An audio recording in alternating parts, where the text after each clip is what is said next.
What you just said is one of the most insanely idiotic things I have ever heard.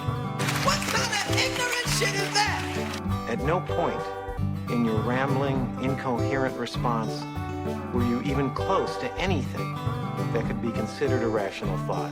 You idiot, you fool! Hey, dummy! This is the Ignorance is Blessed podcast. Everyone in this room is now dumber for having listened to it.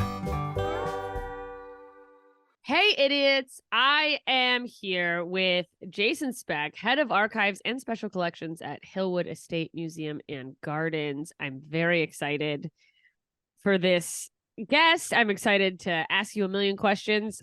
First of all, just hi, Jason. Thanks for being here. Hi, thanks for having me.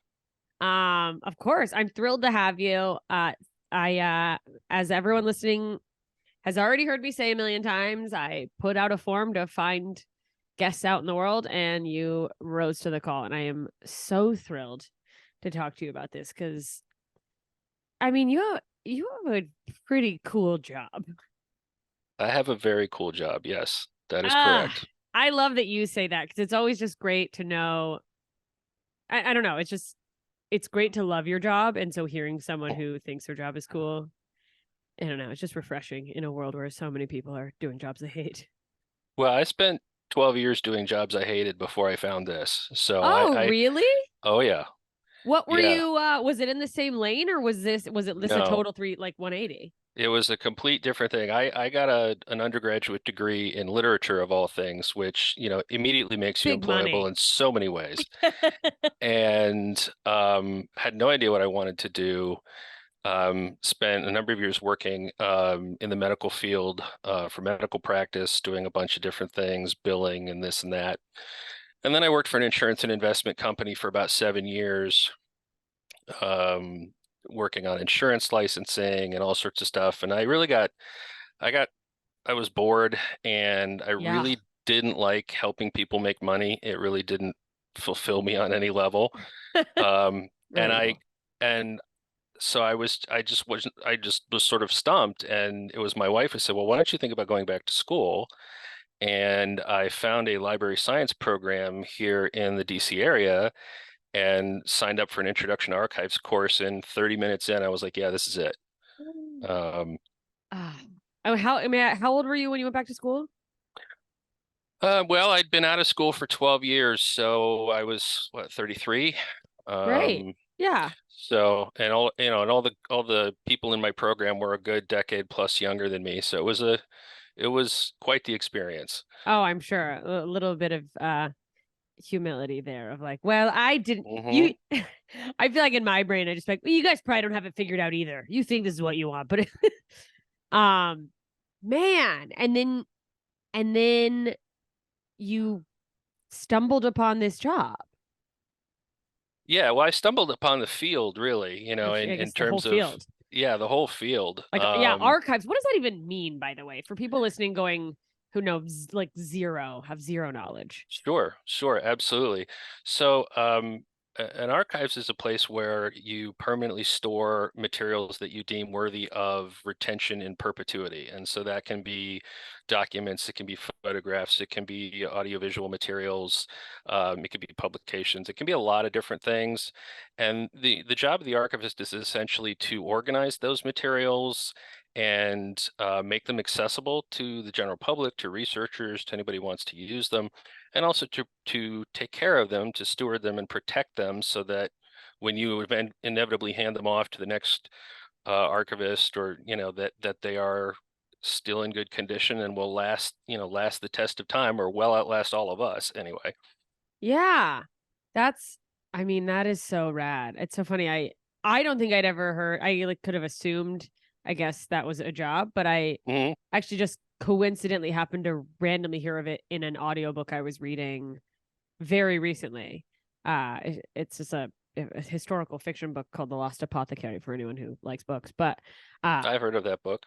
But it was like after you had submitted, and I was like, oh, wow, it just sort of got my brain going even more about like what a cool job that sounds like, especially anyone who loves history, or I imagine, maybe art in this case. Well, Well, Go ahead. I'd always had a lifelong interest in history and in books, and I discovered through the jobs that I didn't like that one of the things I liked doing was helping people find information or find the answers to questions that they had. And a lot of times in my job, it's about, either finding an answer for somebody or connecting them with the information that they need in order to complete whatever project that might be. It could be a movie, it could be a book, it could be an article. All of those things. Whenever I pick up a history book, one of the first things I do is I always look and see what archives they've been to. Oh, Uh, wow. Did you always do that? Or is that now that you aren't? oh, it definitely more now. Yeah. But if you're interested in history and you read about history, you sort of want to know, or at least I do, where did they get their source material from? Where did Yeah. they? And inevitably, they've been to one or several archives in the course of doing whatever the project is. Wow. Are there any cool projects that stick out that you well, actually let's put a pin in that and I want to come back to asking that question. Mhm. Because let's talk a little bit about Hillwood. Okay. So in terms of, for anyone who maybe hasn't been there or isn't familiar, how would you describe what is Hillwood Estate Museum and Gardens? Kind of like what is there, what's housed there? Okay. Well, the first thing I will say is when I told people I was working at Hillwood, and I've been there about 4 years now, people would either go, "Oh, I love that place," or they'd go, "Where?" So it's so No you've in either heard, between. you've either heard of it and you love it, or you've never heard of it before. Um, Hillwood is a exactly what it says, museum, estate, and gardens in the northwest area of Washington, D.C. It was the former home of a woman named Marjorie Merriweather Post. Her father, C.W. Post, created the Post cereal company. So if you've ever heard of grape nuts, Oh um, yeah. that's his invention. Oh So man.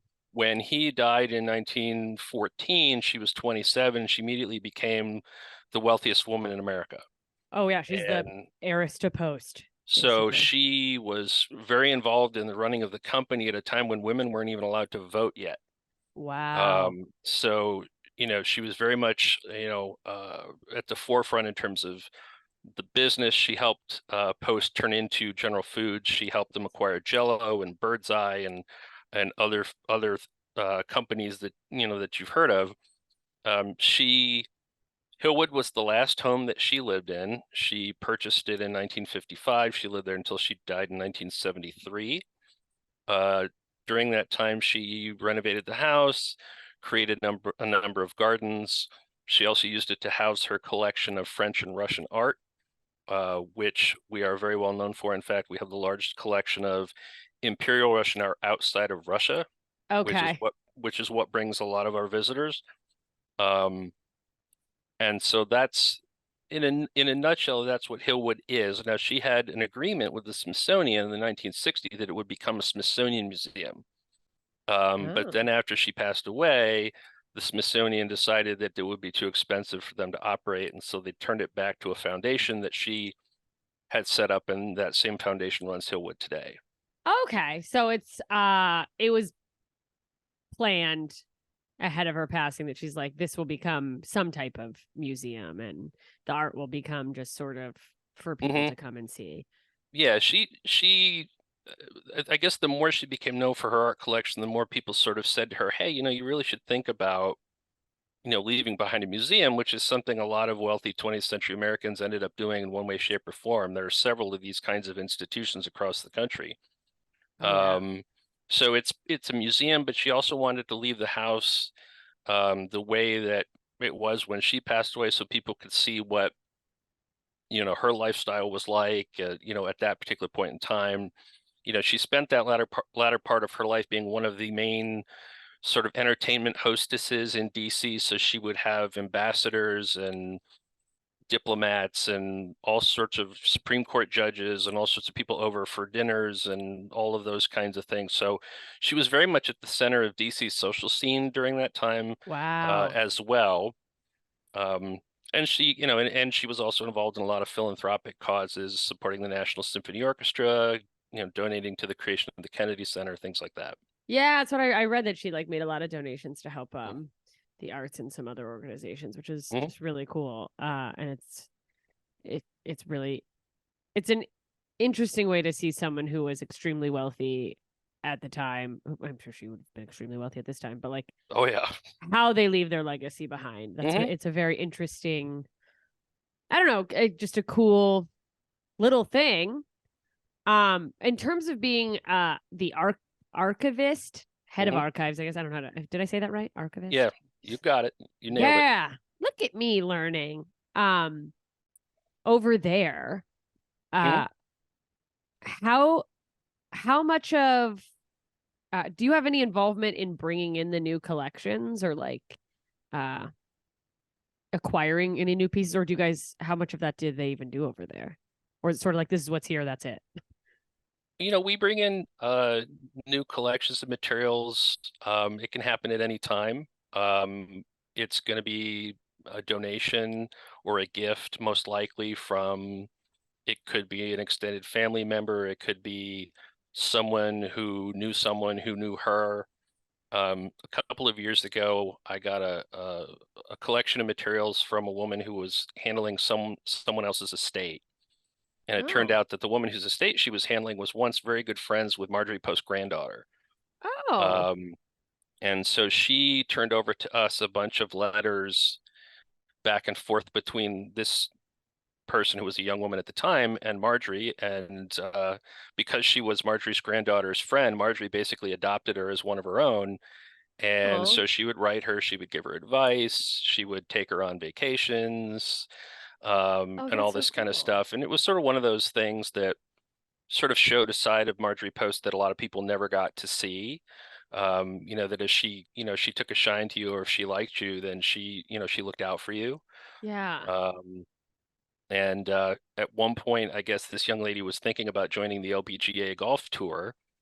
And so Marjorie, at the behest of one of her friends, sort of basically did some research behind the scenes to see whether or not that was a good idea, and then advised her, hey, maybe this is, if you're going to do this, this is what it's going to take, and maybe that's not the right thing for you. And so it was just great to have this, this donation, which covered this entire relationship that we had nothing on before. Yeah, it just like opened a whole different door. Yeah. And got to see a different side of this person that, people have only known for, their collection and being a sort of socialite hostess among the DC scene. And then you see this sort of nurturing.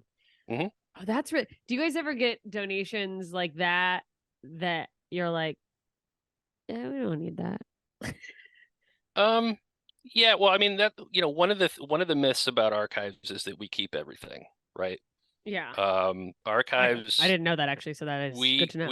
We keep very little of what is produced, whether it's by our institution or what have you. The sheer volume of information and things that human beings produce is way more than all the archives in the world could store. And so, as a result, you're very, very selective about what you keep, because whatever you keep, you have to keep, forever.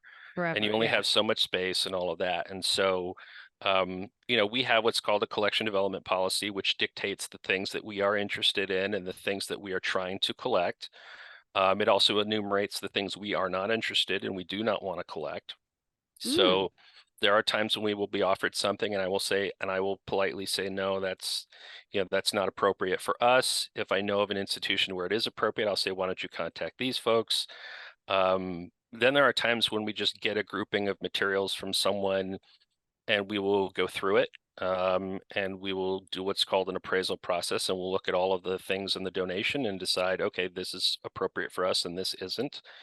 And the stuff that isn't, may sometimes get recycled depending on what it is.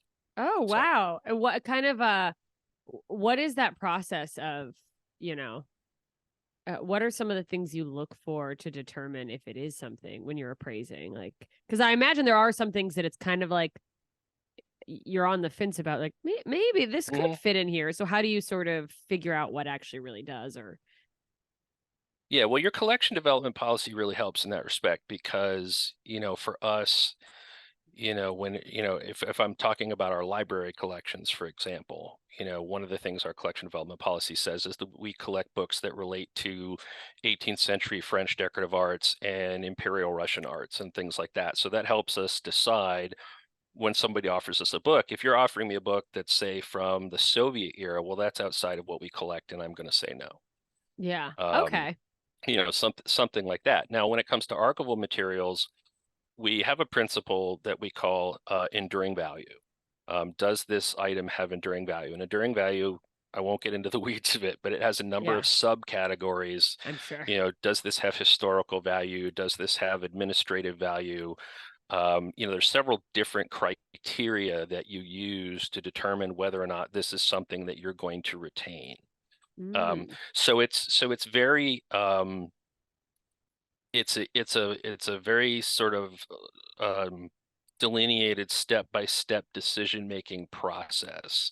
The idea is to make decisions based on our professional standards and not just what we feel like, or The gut instinct, yeah.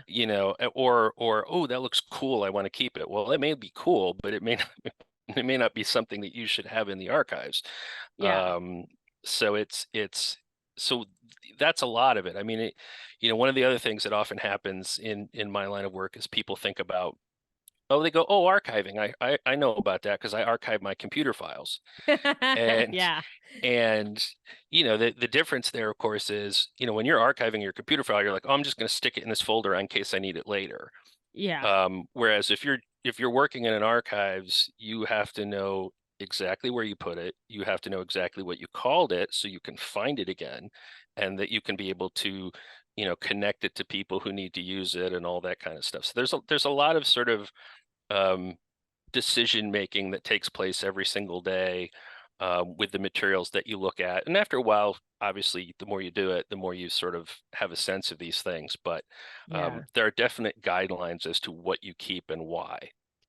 Wow. On the system of archiving and having to remember things, is there, similar to how like with just regular library books have like the Dewey Decimal System, is there a standard for archivists, or is it kind of like every different place has their own system and you just have to be able to like pass that on to whoever comes in after you? There are some sort of basics that are true across archives. Everybody has a sort of similar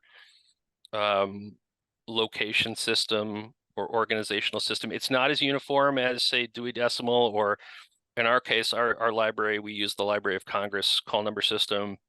So that's fairly uniform, and most libraries all across the country do that.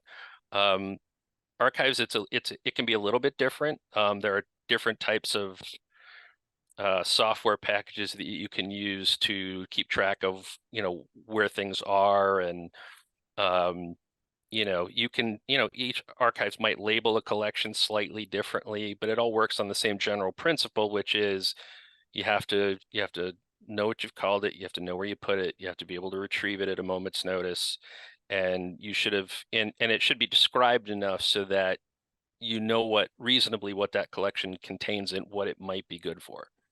Okay. Have you ever lost anything? Oh yeah. Oh yeah. I mean, comes with the territory. Yeah, I mean it's an archivist nightmare. You can't it just happens from time to time. Yeah, because it's like you can never. I mean, I imagine there's so many things you have to sift through that, like the odds. I mean, the ability to remember the title of every single thing, it's gonna get mixed up sometimes. I mean, it's more like you don't necessarily lose something, but you misplace it for an extended period of time. Yeah, be like, well, I know I did put it somewhere. It is in fact here. Exactly. We just don't know where. Exactly. I mean, in a previous archives gig, I know we had a box of photographs, and we lost them, and for 3 years we didn't know where they were. And then one day, one of the students was going through a range of shelving, and she pulled this box off the shelf that didn't have quite the right label, and she's like, "What's this?" And she opened it up, and there were all the photographs that everybody had been looking for 3 years. So, it does happen, but we try really, really hard for it not to, because there's nothing that makes an archivist more unhappy than not being able to find something. finds them, especially when you know you have it. I mean, Yes. I'm just gonna start referring to myself as an archivist in my own home because because I relate to that feeling. Have there ever been things that come through that like aren't a good fit, but you're like, damn, this is really cool. I wish it was. Or does anything stick out like that? Not off the top of my head, but it definitely happens. Yeah.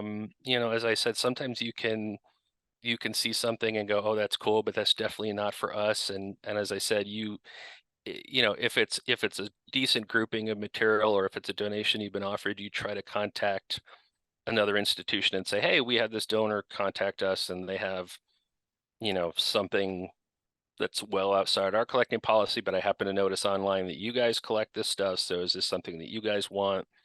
So that happens more often than not. What it is, though, is that there will be something small in a collection that they gave us that isn't really something we want. And in that case, we might try to offer it back to them to Okay. say, hey, we don't really want this particular thing. Do you want it back? Sometimes, the donor may be deceased and that's not possible. And so, you don't keep it. Yeah. And there may or may not be a good way to, handle it. Or what often happens too is you'll be given something and you'll not only find an institution that collects that particular thing, but they already have it. And Oh, then, wow. Okay. And then it's like, you dispose of it because it's, they're not gonna take it and nobody else is gonna take it. So, yeah. So you're like, there you there's go. no point. Do people Right. ever try to basically use you guys as like a junk drop off service, but Like a pretend warehouse? yeah, that they're Oh like, yeah. this is really cool stuff. And you're like, it's It's not. it is something that every archives tries to avoid. People who want to basically leave things with you either on deposit or on loan or something like that. And that you don't really want that to happen because ultimately you're liable for whatever happens to that stuff while you have it. So generally speaking, you would want some kind of agreement in place to say, okay, we're taking this with the idea that eventually it's going to be donated to us. But sometimes there can be political reasons where you're not offered that choice. Yeah. Or you're like, So no, we have to take this. yeah. So, I mean, I worked at a big university prior to this, and, we could get things for the university archives that, say the president of the university said, I've already agreed, we're accepting this. And you're like, okay, You're like, all you right, know, so well, it's just, it'll go somewhere. yeah. So Like, that, I mean, it does happen. You try to avoid it, but it does happen. wow, that's so, it's just interesting. If someone had something that they thought could belong in a museum, Mhm. like, do most museums like on their website have something that says how to do that, or like how would someone contact like an archivist or the right person? Um, it's generally speaking, I mean, I get requests through our visitor services people, Okay. who basically monitor just the general Hillwood contact website. I mean, we do have our own web page within the website. Sometimes people drill down to that and they might reach out. Sometimes they'll look for, they'll try to see, okay, who's the archivist there or who's a curator there that I can approach. Um, sometimes we have events where, somebody who's attending an event will just come up to me and say, hey, I have such and such, is that something you'd be interested in? Oh, wow. Yeah. That- So it happens. I mean, it happens a lot. And, like I said, sometimes you say, oh yeah, absolutely. And other times, well, no, unfortunately, that's really not, so you learn to be very diplomatic about that kind of stuff because it matters to them. And Yeah, if if they they're think it looking needs to be in for a museum, they probably think right. it's special. So Yeah, they've got a connection to it, and or sometimes, a loved one of theirs is passed on, and they're stuck with this historical thing, and they're like, I don't know what to do with this. So yeah, maybe a museum wants it, and then so in that case, again, if we're not going to say yes, we could say, well, here are your options. If you yeah. want to keep it, if you want to sell it, those kinds of things. Um, yeah, Wow, what a great job to just train someone in the art of gracefully saying no. uh, yeah. that's that's so funny. Have you ever gotten any fakes? Have you ever like caught any big No. stuff? Well, and in my line of work, I wouldn't necessarily be worried about that. Because I'm far away from the art part of it, right? Ah, that's true. The archives that I'm responsible for basically cover 3 different areas: the life of Marjorie Post and her Okay. immediate family, the history of Hillwood as a museum, and then the history of Hillwood as a property. Okay. So So those are you the kind of you're focused there. I should have yeah. asked So that probably at the beginning. I'm focused there.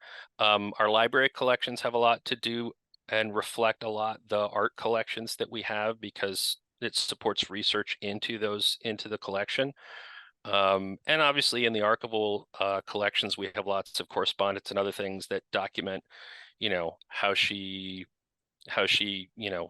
went about certain things, how she went about collecting something, or how she went about renovating one of her properties, and all those kinds of things. So, I'm not likely to come across a fake in that, but I mean, obviously, it does happen. Yeah, I mean, I guess like it would be kind of sort of silly for someone to be like, my fake letters from, but people are crazy. Uh, have you ever received something under that umbrella, maybe about like Marjorie's life or about the estate that created like a big shift in what you guys had previously thought of, that maybe like dispelled what you thought was a fact about her life or changed something in a big way? Not really. I mean, there are occasionally little things you find, either in the archives or somewhere else, that will maybe clue you into something that you didn't necessarily weren't clear on before. In Yeah. fact, we were talking just today. We're getting ready to do an exhibition on Marjorie Post's yacht, which was called the Sea Cloud, which at the time that she bought it with her husband, it was the largest private yacht in the world. Wow. And in World War II, it was turned over to the Coast Guard, and the Coast Guard used it to patrol the shoreline and on the eastern seaboard. And during that time, they had the first African American to ever serve in the Coast Guard served aboard that ship. Whoa. And so we're going to be doing an exhibition on it in a couple of years. And the curator who's doing the research mentioned that he found in the Coast Guard archives a letter from Marjorie to that individual saying, hey, here's a picture of the Sea Cloud, before wartime. I thought you'd really like to have this.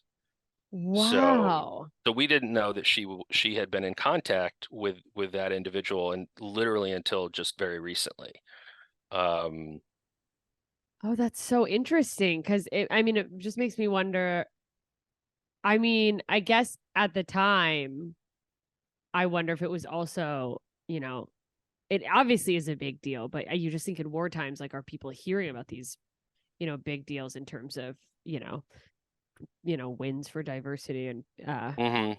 Well, I suspect they probably did, if only because they were so few and far between during that period of time, that they really would have stood out. yeah, it would have been a big Um, piece of information. And also her being, a woman in the world where, in a world right. where there really aren't a lot of women, maybe she felt some like a, kinship of, hey, hmm Yeah, one of the things that we've done a lot of research on since I've been here, because this is a big topic amongst museums and public institutions in general, where what were her views on race? What were her, how did she, what do we have that documents that? That kind of thing. She had African Americans on her staff during her time at Hillwood, who spoke very highly of her. Um, so we have that perspective. um we don't have a ton of information about it. yeah, I think because of what was chosen to be collected at the time. I mean, as an archivist, you're stuck dealing with the records that somebody else chose to keep 50 years yeah. ago or 100 years ago, So or who knows what whatever. they just got rid of, So right, so who knows now. And I discovered in an oral history for um college that she went to, that she was adamant that it desegregate. Um, that was according to the gentleman who was president there at the time. So she definitely had some connection to it. Yeah. Um, And a but history of sort of, yeah, so but I also think that, if you're somebody of her wealth and status, those kinds of questions probably don't even make it to your level because you're just traveling in a sphere that the rest of us can't even comprehend. Yeah. I mean, that level of wealth at that time, it's just, you Yeah, have someone else has someone else who has handled that for you, right. and so many instances. So I imagine finding that letter is such a big deal because it's like just one little nugget of Hmm. just physical, like, oh, well, here she is not being an awful person. So that's something, huh? Yeah, I mean, I think it's if there's she has a very, or had a very wide reputation as being, very kind and very gracious and an excellent hostess. And of course, I mentioned, she sort of would adopt people and take care of them, sort of like behind the scenes, and lots of, she one of my favorite discoveries is she had a friend who lived in England during World War II, and after World War II ended, Britain suffered a lot of, economic depression and privations because they'd been devastated by the war. And so Marjorie used to send this woman fruit, and she'd send her stockings and all the things that she couldn't get in England because they just weren't available. And Wow. so she would send her these care packages. And then at one point, um, because her friend's car was basically about shot, she surprised her, and one day a man showed up at the door and said, here's a booklet of new automobiles. Mrs. Post said, pick out the one you want, and it's yours. Wow. What, So, A, what a good friend. B, what a wild amount of money to have. oh, for sure. I mean, I This is- think, it's, at the same time that she owns the largest private yacht in the world, she's paying for, she paid for an entire field hospital in France during World War One. She paid for a soup kitchen which fed thousands of people in New York City during the Great Depression. She bought a campsite for the Boy Scouts. I mean, wow. she really tried to make her charitable endeavors affect as many people as possible. I love that. Um, It also, like, it's just, well, we're actually, I want to keep talking about this, but we're going to take a quick break and then we'll come right back. Okay, we're back. And we were just talking about Marjorie's incredible charitable endeavors. And it's just like nice to see that light shined. I don't know. I think people have these this made up cartoonish perception of the wealthy sometimes that they just go, who knows? We make them evil characters in our head. But well, I it's think, sometimes it's deserved. well, yeah, Um, yeah, but, exactly. but I will say, I mean, you have to look at, I mean, put yourself in her shoes. In 1914, she's 27 years old. Her father dies suddenly, Ugh, and there she is with all of this wealth and responsibility for helping run this multi-million dollar business enterprise. yeah. And what would you do? What would you do if you were 27 and all of a sudden you had all this responsibility, and yet the money to do things that gave you a freedom that Is almost no one else had? yeah, that Um, it's it's funny to me because I think about, there are like documentaries that talk about how lottery winners like go bankrupt and they lose so all their money. quickly. Right. And here was a woman who basically took, I mean, she would have really had to try hard to go bankrupt, but I mean, she took money and she helped create General Foods out of the Post cereal company, and for the foresight to purchase Jello and Bird's Eye and Maxwell House coffee and all those kinds of things, and Yeah. also was making sure that she had money going to all these different charitable endeavors. So she really kept a very strong head on her shoulders, and I think part of that was due to her father, because when she first got married and he gave her this lovely house in Connecticut, He basically said, you have to run the house.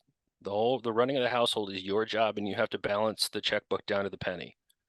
Oh wow. And so she was, it wasn't, when she had that first house, she didn't just turn the running of the house over to a bunch of other people. She did it She herself. did it herself. And so even, throughout the rest of her life, she did have tons of people to do tons of things for her, but she was still very involved on a day-to-day, basis. And I think it kept her, for the most part, kept her grounded, and kept her from doing a lot of the crazy things that you see wealthy people do with Oh their money. yeah. Well, especially just someone getting that much power and responsibility at such a young age, if they don't have the right sort of, foundation, yeah, could go way off the handle, where it's like, I imagine maintaining that responsibility and really, taking it on yourself, sort of, yeah, it grounds you, because boy, can you get really out of touch, as we've sometimes seen Mm-hmm. with some people who come into money very quickly or grow up, Right. young Mm-hmm. pop stars, TV stars, whatever, just not know how to be a human Yeah. in a good way, and Yeah. just sort of self-destruct often, or it just Yeah, because manifested. inevitably that kind of wealth changes you, whether you want it to or not. It Yeah. does. And I think her father was looking ahead, because even as a child, he would take her along to business meetings, and he would show her what he was doing in terms of running the business. He didn't want her to be dependent on a man or somebody else to show her how the world worked. I Um, love that. And I you love know, also him just creating that sort of yeah, from a young age, starting her off being like, don't just like I can imagine if you have that much money, like, I don't want my kid to be one of those weird rich kids who has no drive and is a shitty kid. mhm. Sorry, I jumped in on you. No, no. Um, okay. I have what might be a confession or what might be a pretty standard. I don't know. Mhm. I had never heard of her until you reached out. I'm one of the, oh, what's that, when it comes to the Right. Hillwood Estates. Mhm. That's a That's not bummer. unusual. Yeah, like, do you have any guesses as to why she's lesser known? Is it, I mean, I don't know if it's just because she's, a woman, or why I there think that's hasn't been more to hear. Like, I would think her story would have been told more in bigger ways by now. I think being a woman is has got to be part of it.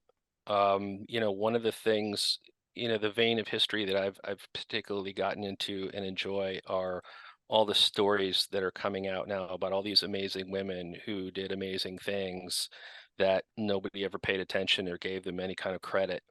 Yeah. Um, there was one in the New York Times just today about a woman who was right there with Oppenheimer in terms of the creation of the atomic bomb, and and she was right next to somebody who got a Nobel Prize for chemistry, but she didn't get it, Ugh. and all of that kind of stuff. So that those stories are unfortunately legion. They're out there, they're everywhere. So I think part of it is being a woman. I think part of it too is um, her life, particularly in DC, was, the way she was sort of looked at through her whole life, was just sort of seen as, oh, she's a socialite and a hostess.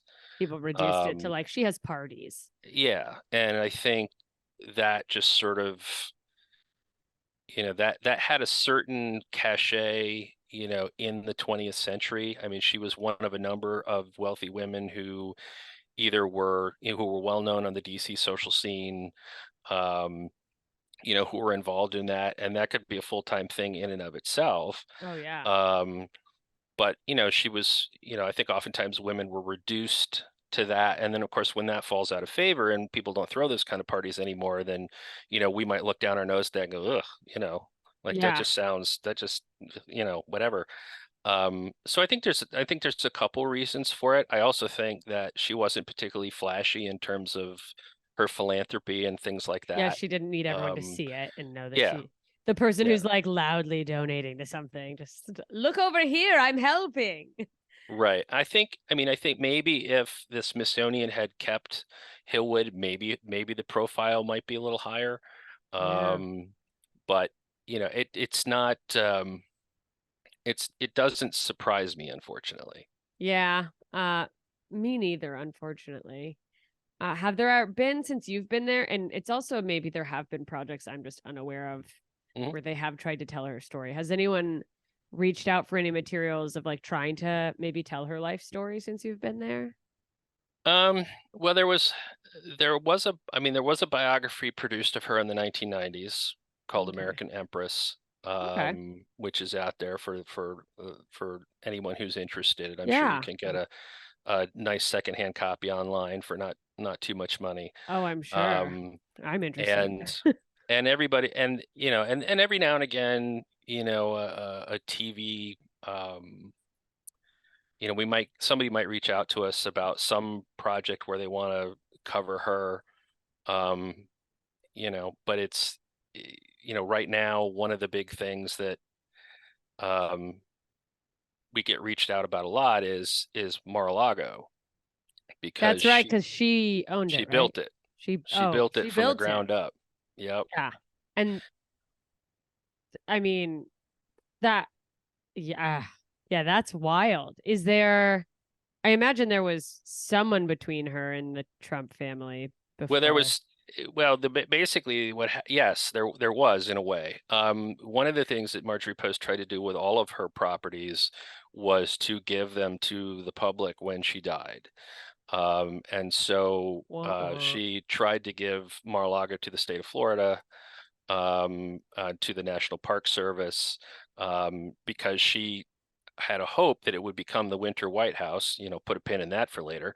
Oh. Um, Oh God. and but then, but the National Park Service didn't want to operate it because it was too expensive, and the state of Florida didn't want anything to do with it. And so when she died in 1973, it basically sat there just sort of, and it didn't get sold for until the 1980s when Trump bought it. But at that time, it had been sitting for a long time. And of course, and there had been several attempts to sell it and several sales that almost went through. But she, where she built Mar-a-Lago, she was part of the group that sort of, created Palm Beach as sort of a big social scene in the 1920s. Yeah. And so by the time that she had passed away, that was an enclave for extremely wealthy people. And as you might imagine, extremely wealthy people did not want a museum opening right next door. They did not want to deal with the extra traffic. Yeah. They did not want it to be a winter White House. They They didn't want want their peace. they basically didn't want anybody to have it, Yeah. essentially. And I think they got in the way of a number of deals that could have gone through. And then as a Boy, do they result of, regret that. well, I think their fate, they deserved what they got ultimately. Yeah. Um, Well, they you got the know, traffic anyway. so yeah, I mean so that's yeah, that's sort of and so as you might imagine that, people reach out a lot, asking questions about that. And um, I mean, it's like apples and oranges. I mean, she owned it during a very different period of time and used it very differently. And, Just a it's, wild coincidence of someone with money buying a inexpensive property, basically. yeah. And so it's just, just one of those things that happens with every property has its own history. Yeah. I mean, what a wild history that place has. Talk about, I mean, if these walls could talk. Also, just the Yeah. sort of odd coincidental, I don't know if it's irony of wanting it to be the Winter White House and then having a president who basically for his term seemed to make it mostly the White House. Yeah, kind Uh, of. Yeah, I somehow don't imagine that she would be pleased yeah, no, it's with what has transpired. If there like was she's like, anything that she didn't care for, it was unnecessary publicity. yeah, which Yeah, also may explain part of the reason that some people haven't, heard her story. yeah. But No, no, that's absolutely true. I mean, she was very um careful about her public image, and she did not believe in, making a big splash and being the center of attention and all that kind of stuff. So, what a difference in the owners of that home. hmm Night and day in that way, for sure. That's I mean, that's so funny. Have there been any projects or people have come to you for certain pieces for something they're working on where it was sort of a unique take that stuck out to you, or like a unique project that you found extra cool or felt like you were able to be really helpful for? There's, I mean, there are a lot of projects that I mean, we're approached all the time for various books and TV shows and things like that. I don't know if one necessarily stands out to me. Um, I know we helped work on a book that was published a few years ago about the famous homes of Palm Beach. And it really is, and it really is sort of a who's who of who had enormous wealth in that period of time when there was a real estate boom in Florida, and they created these just incredibly lavish, incredibly elaborate um, homes to live in that just, again, just boggle the mind. Did people still live in some of those homes today? It's wild. Um, so a lot of times there are a number of projects where you get involved in something like that, and you just, it blows you away to realize this was some people's reality. I mean, this isn't the fantasy. This people actually lived in these houses, and people actually did all these things. Yeah, they're like, this was not a museum for her. This was a home. Like that's yeah, Mm-hmm. I mean the lavishness of that level of wealth is so beyond comprehension, I think, for most of us. It just exists in a fantasy, and it would be weird to find yourself in. I mean, obviously we're all kind of like, well, I wouldn't be opposed to it, but Yeah, but it's just yeah. it's a whole different world. Um, does it is it cool every time that you get to like help someone find the right thing they need for their project or the thing they're working on? Does that feel awesome? Yes, Yeah, you're just yes, like, it does. Especially when you maybe they didn't expect to find it, or you find something they didn't expect, that they asked for. oh wow. I mean, because sometimes it helps somebody with a project, but sometimes the thing you find can be very personal to someone.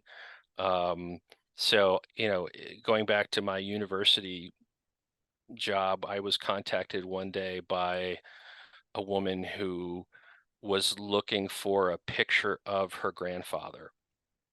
Um, she'd never seen a picture of him. He had died young, and her mother and her mother's siblings, when he died, were all split up and sent to different families, and it was this terrible tragedy for the family. Oh, And she was trying to basically piece her family history back together, and said, do you happen to have um, a picture of my grandfather, because he went to grad school, at the university.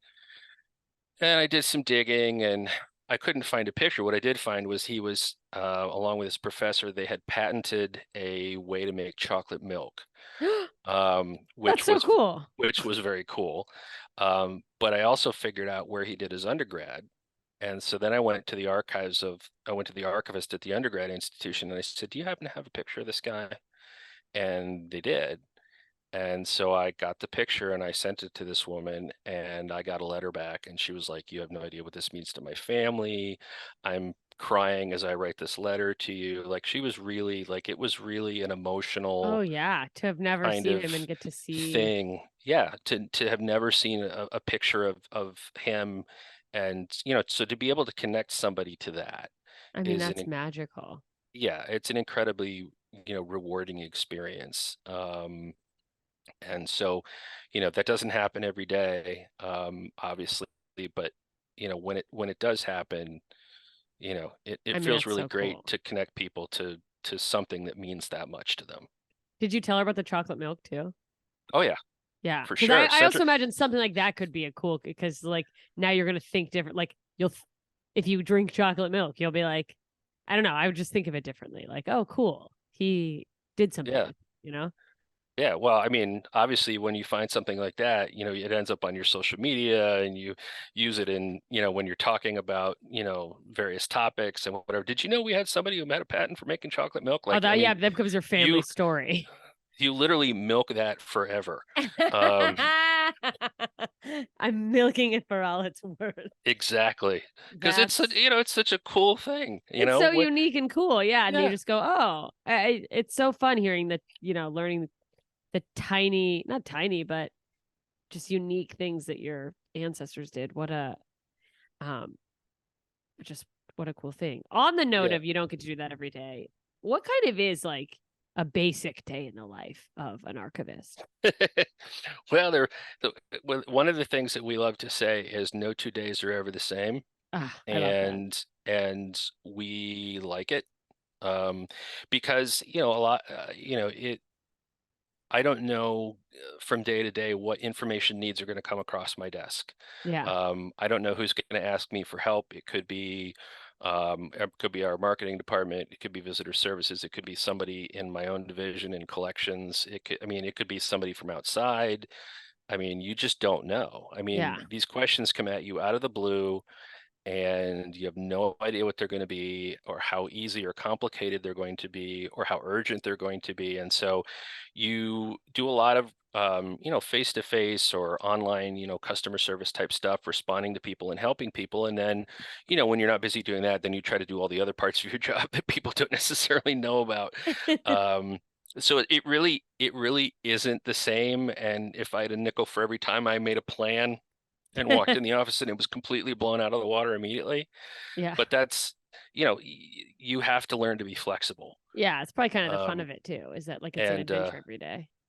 well, sure. I mean, if you take it, I mean, I always love a challenge of finding something, particularly if you tell me that nobody's found it or it can't be found. Yeah, I was gonna Um, ask. I bet that's even more when it is a little more challenging. That's kind of fun because you're like, now we get to really like uncover this thing. yeah, now I really get to dig and I get to use all of the, you learn to look at problems or requests from multiple angles. Mm, So, if somebody's looking for a particular, um, if they're looking for a particular person, say, and that person has a job title.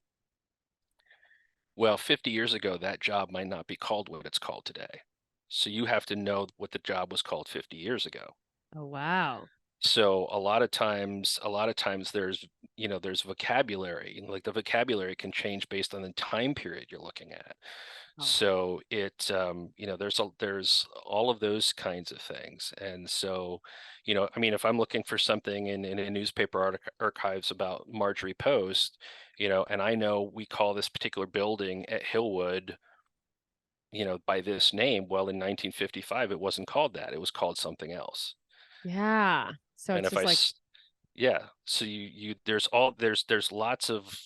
um, lots of little pieces like that you sort of have to, remind yourself of and put yourself in the shoes of somebody who was doing you know, somebody who would have been alive back then, back then, like what were they? How would they have archived this, or how would they have? yeah. What would they have called this? How would they have That's referred to this? What would cool. this have been called? That kind of thing. Yeah. Oh, that's fun to get to kind of put yourself in the the shoes of someone, in the 50s, Hmm. or like what would they be doing in this building right now? Yeah. What would it have looked like then? That's just awesome. Yeah. And sometimes you come across descriptions you've never seen before. Whoa, and you're like, what in the Ever. Like, I mean, one that always sticks with me is in the 30s and 40s and 50s, students used to refer to the university president as they used the word Prexy, Prexy, and that whoa, somehow stood for president.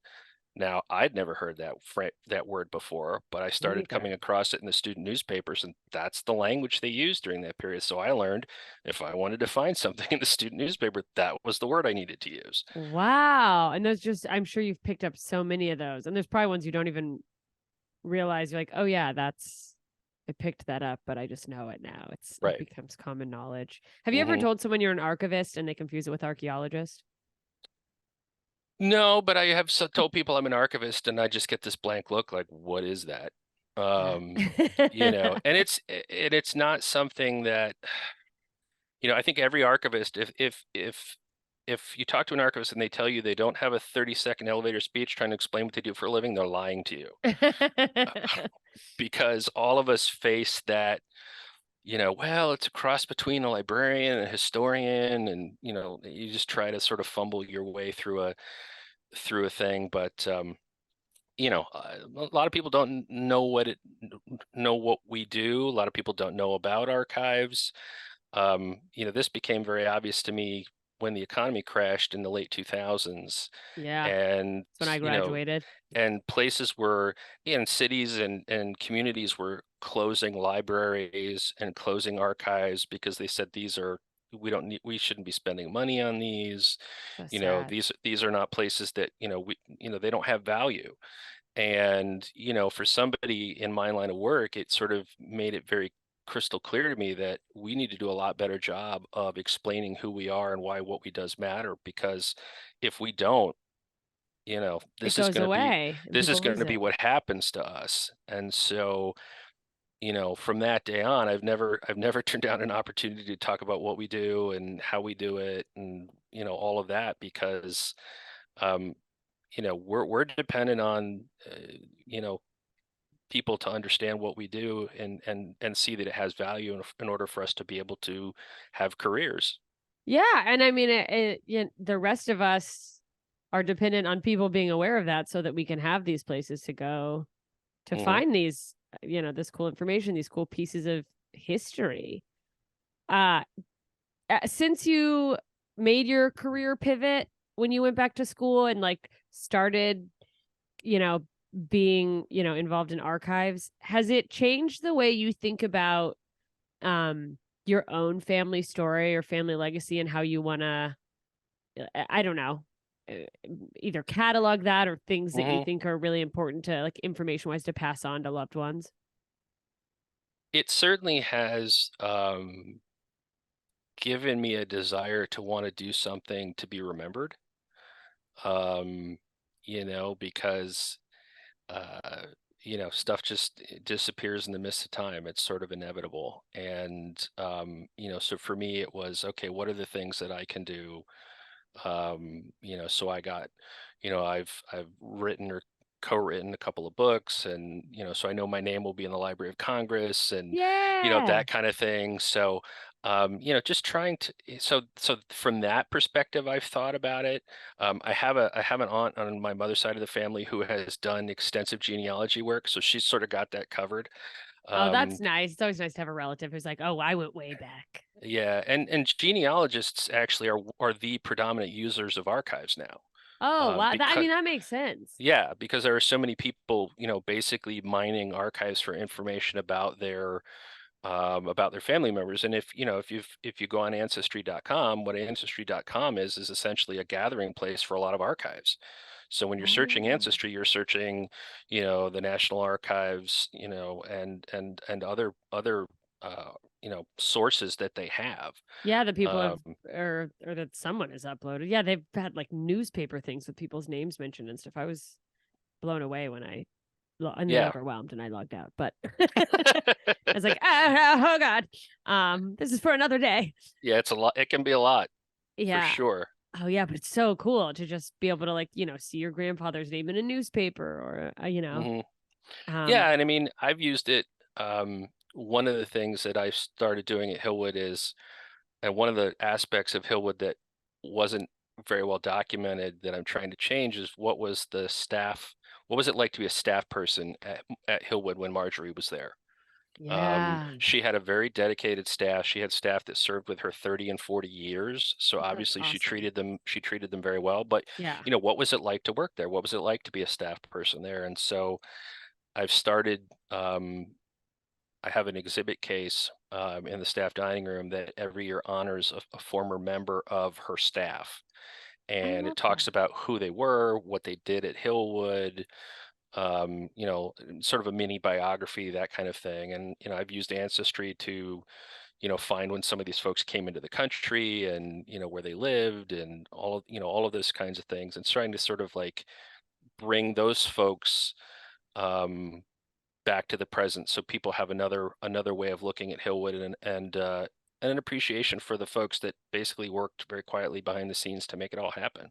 Yeah, that's awesome. And it's also like getting to let them have, their little legacy, their mark in the world, which is just really freaking cool because I think Right. And they wouldn't, and they, they spent their lives deliberately not doing that, right? yeah.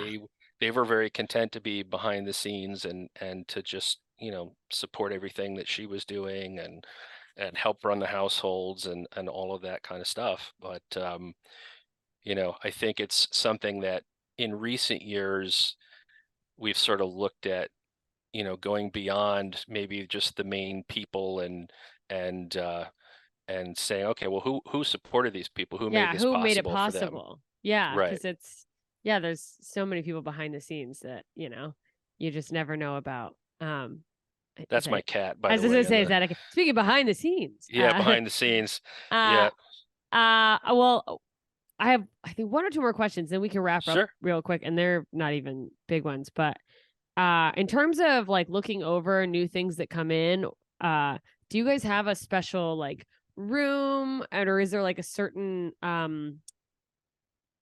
I don't know, are there certain standards for not even like cleanliness, but also like just certain things you have to do for storing things to protect them, like papers or pictures? Yeah, I mean, any archives tries to have, an archive should have good temperature control Okay. and humidity control. So we have a temperature that we definitely want the archive set at. We definitely don't want it to be too dry or too humid because that affects the paper, documents and products that are in the archives.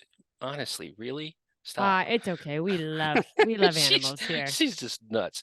She So wants to be so seen. so temperature and humidity control, fire suppression. You have your shells built a certain um, distance off the floor, so in case there's a flood for some Oh, reason, you've got yeah. that dealt with. Um, so and then in terms of housing the items themselves, yes, we're using acid-free folders, we're using acid-free boxes. Everything has, everything that you could think of has archival ways to store it, all of which are tremendously expensive. Of course. Yeah, nothing's easy. No, of course not. So, archival quality photo sleeves. I mean, they're all designed to be chemically neutral and not damage the materials and all of those Wow. kinds of things. So yeah, so that's always on your mind when you're looking to, what we call housing objects, Yeah. or housing documents. There's a standard that we adhere to in terms of, what we Yeah. use to take care of those materials. Yeah. Do you happen to know what the right temperature and humidity level is, or is it just like So temperature wise, we're talking, I, you know, roughly between 68 and 72 degrees. Although we like to keep nice? ours, I like to keep our stack spaces under 70 degrees. Yeah. And then in terms of humidity, you're generally talking between 45 and 55%. Okay. And so we have environmental monitors that are in our stack areas that monitor the environmental conditions at all times. And if for some reason something falls out of whack, basically an alarm goes off and it lets our facilities folks know that there's been a problem. We've had a Okay. temperature spike or humidity spike or whatever. Plus, whenever I go in the stacks, I'm always looking at the monitors to see what they say. Yeah. You're Um, keeping an eye out yeah, so we're always keeping an eye out on that. Now, if you're on talking, stimulants. but then for some of our audio visual materials, we actually have a freezer, because that's the best way to preserve, like old home movies and things like that. Is we I we didn't know that. we freeze them. So Whoa. yeah, so sometimes the temperature and the humidity and all that stuff depends on the type of material as well. So the ranges I gave you are primarily for paper materials and things like that. Photographs, you'd store them a little colder. And then of Okay. course, like I said, film would be, Even colder. you could freeze it. Um, Okay. a lot of archives can't afford to do that because, as you might imagine, that kind of environmental control is expensive. I'm sure.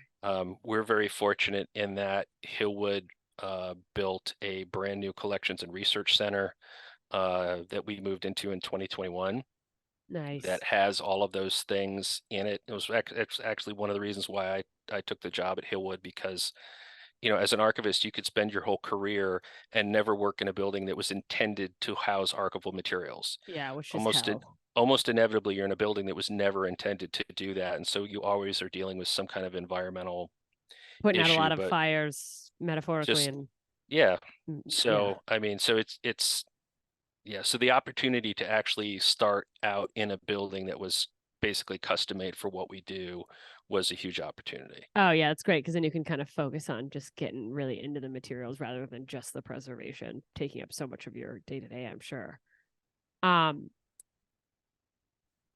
One or two more questions, I swear. I feel like a lot of people when they see museums in like common media, like movies and stuff, there's always like things about heists. How big of a concern is like someone trying to steal things from your museum, like on a daily basis?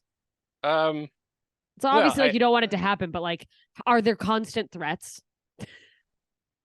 I mean, I mean, would there are constant threats? No, but I think the way that you prevent constant threats, you're very vigilant. Yeah, We have an amazing security team that um monitors the entire property, and keeps an eye on us too as yeah, employees. yeah. You want to feel safe, The sad truth is, and when it comes to, at least in my line of work, when it comes to thefts of library and archival materials, it's usually, often an inside job. I was gonna say it's usually coming It's from inside the often house. somebody in my line of work, and it's disappointing when it happens, but um, it happens. Yeah, Uh, but we have, as you might imagine, we have all of the bells and whistles. I mean, none of us are privy to it because we're not security. of course. Um, but the reason you have all those things is to make it so that you don't have Those incidents. those kinds of issues. Because I mean, beyond the fact that beyond the fact that she collected all this amazing art and objects and things like that. I mean, we have pieces we have pieces that have just enormous significance historically. So we have the crown that was worn by the last Tsarina of Russia. Um, Wow. and and so you look at this and you say, this was on the head of this woman who was one of the last rulers of the Romanov dynasty before before the 1917 uprising, and somehow it found its way all the way here to Hillwood. That's wild. Has Russia ever tried to be like give that back? No, No, just like because whatever. because what happened was, after the revolution, the Bolsheviks basically sold off as They're much like get it of. out. Yeah, they confiscated all of the royal family's treasures and from the aristocracy and from the church and all of that, and they sold it all. They sold it Yeah, all to the West, they were like or good sold a riddance. lot of it, because they were trying to raise money to finance their regime, essentially. So Yeah, everything that she acquired on the open market, that had been yeah. placed there, and so there's no you know they have no reason to ask for it back, in part because they were in such a hurry to get rid of it to To get rid begin of with. it. So they're like, yeah, no So one's going to it's admit that they wanted to keep anything. yeah, so it's we get asked that question a lot. People say, "Oh, did they ever spat?" But no, that never comes up. Well, because there's a story where they tried to do it with Alaska, or they want to do it with Alaska, which is so funny. Um, I don't know if you've heard that, but that's for another time. That they're like, no, we rented it to you. We want it back. Yeah, Um, well, there are other museums that are in hot water. I mean, the British Museum right now, oof, everybody wants stuff back from the British Museum because, they've been found out as having like lost track of thousands of objects. Um, Jesus. and one of their staff was systematically stealing from them for years, and they were told about it and didn't do anything about it. And so Oh no. now you've got countries, Greece wants their Elgin marbles back, and Nigeria wants some of their materials back because, well, for multiple reasons, It's like not you least. colonized and stole them. Right, exactly. And so, repatriation of materials in the museum world is and will continue to be a big issue, I think, for years to come. Oh, I'm sure. But there's a difference between, ripping it off the wall because you were colonizing a country versus, buying something on the open market that was put there by the, By the country itself. by So the they're like, no, country we itself. would rather have your Yeah, money. Yeah. yeah. That makes sense.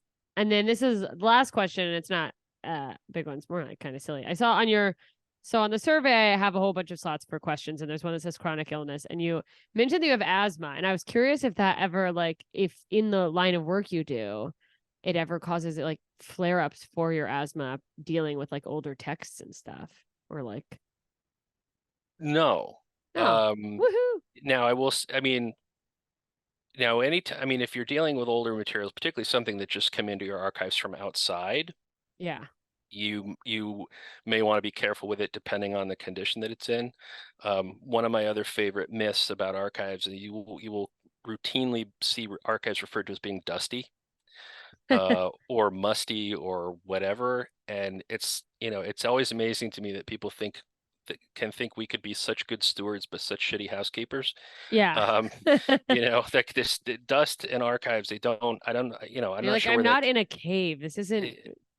I think people think about their basements and attics and they sort of get that into their head, and Because that's where they archive their belongings. right, exactly. And so, yeah, no, I think and again, if you're in a building like I am, where you've got this wonderful air handler system and all that kind of stuff, you're going to be in good shape. So there's no real risk above and beyond what I could get just from, say, walking outside into the garden that's right out in front of my building, right? Yeah. Um, Oh, that's good. in the springtime. So no, I don't have that. The other thing, I will share one other myth, Please do. and that is the white glove myth. You see archives on TV and in movies, and everybody's always wearing white gloves. And I'm here to tell you it's nonsense. No one's By doing and it. large, it's there was a time when people would wear white gloves for certain things, but we use neoprene gloves if we're going to have gloves at all. And then for things like rare books, we generally don't use gloves. We use our bare hands, make sure they're clean, because the tactile sensation in your fingers helps you turn delicate pages without tearing them. Oh, that makes so much sense. Yeah. So the next time you see somebody in a TV show or a movie and they're holding a book and they're turning the page with white gloves, you can call bullshit, because that's not It would not be too difficult, and no one does that. yeah. We also don't spray lemon juice on the back of the Declaration of Independence, but then we're not all Nicolas Cage, so we don't get to. I mean, and thank God for that. Well, thank you for doing this, Jason. This was really cool. Can people find your books anywhere, or like any recommendations for them to check anything out, if not, in terms of getting more into archiving? Well, in terms of books, Hillwood just published a wonderful book that I was a part of, called about the life and homes of Marjorie Merriweather Post. You can find that online through Amazon, through the Hillwood Bookshop if you want to do that too. It's a Yeah. wonderful overview of who she was and what the influences were on her life and her collecting, and then examples of all of the various collections she had, including her library and the archives that she created during her lifetime. In terms of archives, archives.gov, the National Archives website, is a wonderful place to go to just see what your National Archives is working on. This is the archives of the people. That they are responsive to us as citizens, and so they are constantly working on cool historical projects to bring those to the public's attention. And there are even ways that you can volunteer and become what they call a citizen archivist and help the National Archives with various projects that they have. So there are a number of different ways that you can get involved if you're interested in that. Yeah. Oh, awesome. Well, thank you for that information, and thanks for everything. Yeah, I guess that's the end of our episode. Thanks for coming on. Thank you for having me. It was great. Of course. All right. Bye, idiots.